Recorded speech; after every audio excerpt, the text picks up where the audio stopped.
Malaysia is a land of wonders, home to some of the most stunning sights in the world.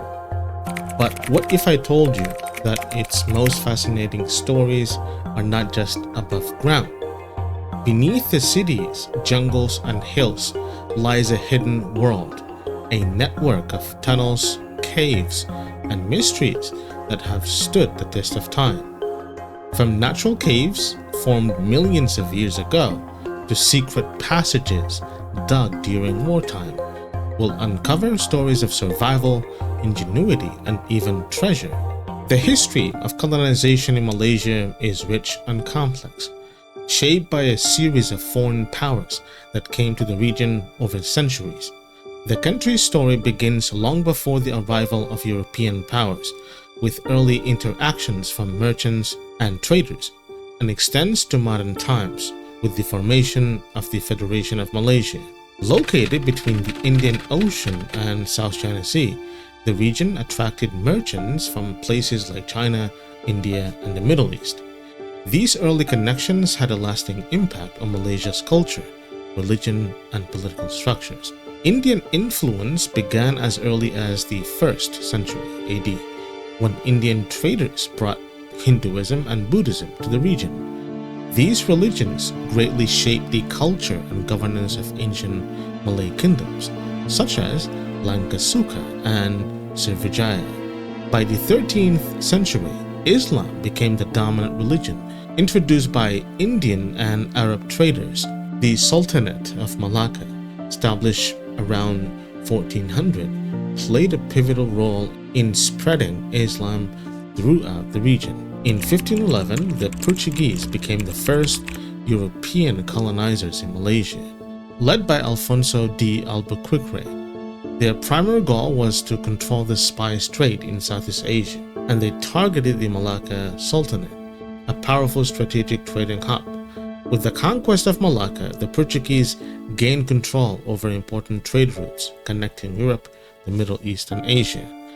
Although the Portuguese succeeded in taking Malacca, they faced constant resistance from local Malay forces and neighboring sultanates such as Johor. Despite their efforts to defend their empire, the Portuguese influence in the region was limited. During Portuguese rule, European-style fortresses were built, like a Famosa, which remains one of the oldest European architectural remnants in Asia. Additionally, the Portuguese had a lasting influence on Malaysian cuisine, such as the introduction of the famous devil curry and shaping the traditions of the Eurasian community. The Dutch took control of Malacca in 1641 after forming an alliance with the Sultan of Johor. The Dutch East India Company came to dominate the region, focusing more on trade than military conquest. Unlike the Portuguese, the Dutch did not prioritize Malacca, but instead used it as a secondary hub while focusing on Java or Indonesia. Under Dutch rule, Malacca's importance as a major trade center began to decline as Dutch policies shifted focus elsewhere. The British colonization of Malaysia is the most significant and transformative period in the country's history.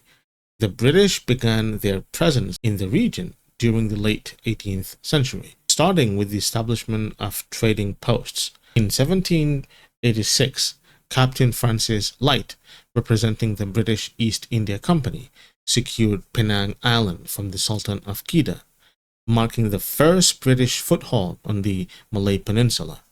In 1819, Stamford Raffles set up a trading post in Singapore, which would later become an important British colony. The British control over Malaya was further solidified through the Anglo-Dutch Treaty of 1824, which divided Southeast Asia between the British and the Dutch. By the mid-19th century, the British controlled most of the Malay Peninsula.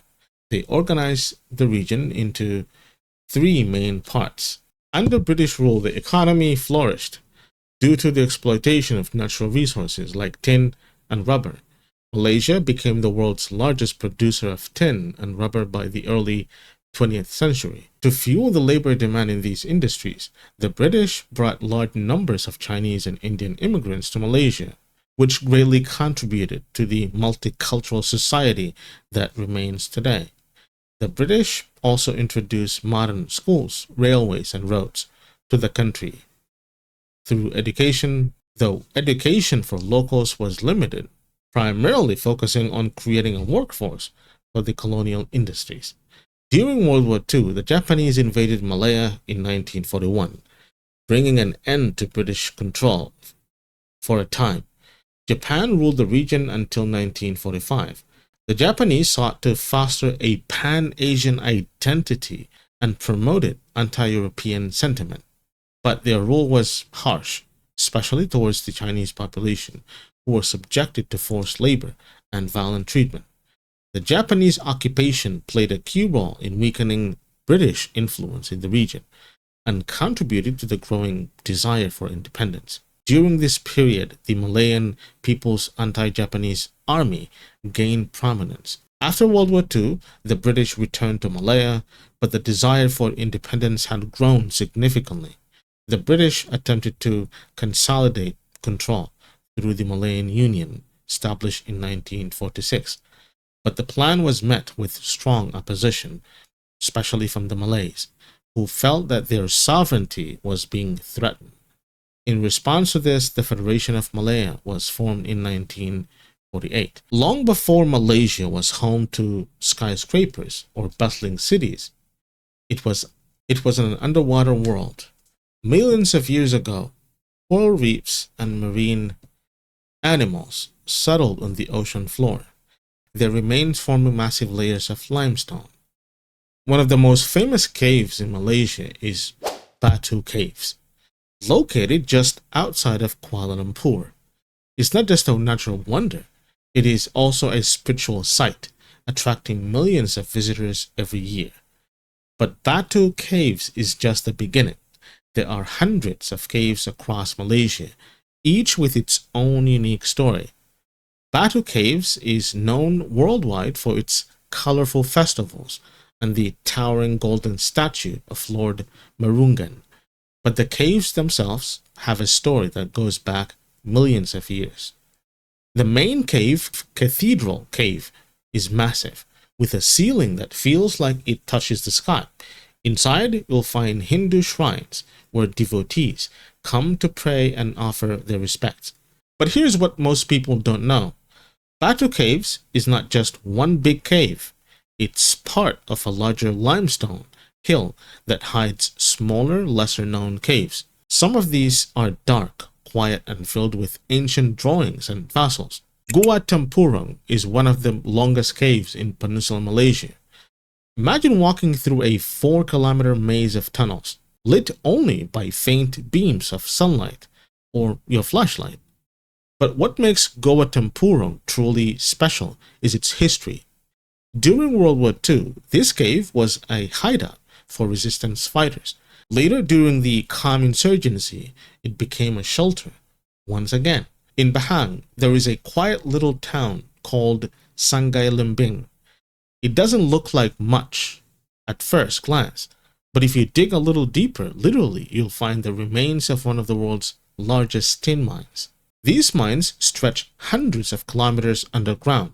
At their peak, they were the backbone of Malaysia's economy, with workers digging tirelessly to extract tin. The tunnels are a marvel of engineering, built with just basic tools. But they also hold darker stories of dangerous conditions, accidents, and lives lost underground. Today, parts of the mine are open to visitors. During the Malayan emergency, tunnels were not just natural wonders, they were lifelines. Cominsurgents built secret networks of tunnels to hide, store weapons, and plan attacks. These were not fancy or comfortable, just narrow, dark, and cramped spaces designed to avoid detection. British forces tried to find and destroy these tunnels, but it was not easy. Some of these tunnels still exist today, though they're mostly abandoned. Not all tunnels are practical. Some are mysterious, surrounded by myths of hidden treasure or secret passageways. In Kedah, there is a legend about an underground city hidden beneath Mount Jirai. Some say it's filled with gold. Others believe it's guarded by spirits. From natural caves to modern subways, Malaysia's underground is always evolving.